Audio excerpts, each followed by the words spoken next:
Ito ang latest chika mga mosang. Tinutulog ka na ba niya, papalayo? Yan ang tanong kay Bill Mariano ng isang interviewer. Sabi niya, hindi naman. Alam ko naman kung ginusto lang dahil natuwa lang. Tapos hanggang doon lang. Yung pina-inlove ka tapos iniwan sa ere. So love is so scary. Pero si Donnie naman, pinili niya ako, mahal niya ako. Everything is clear, natural, genuine, and pure. Pinaparamdam naman niya sa akin.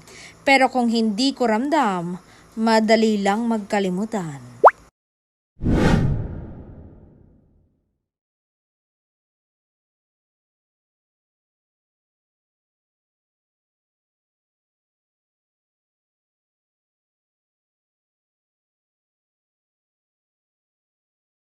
And hanggang sa ma-realize mo, kung ano ba talagang halaga mo. Ganun man talaga pagdating sa love, masaktan ka muna bago ka matuto.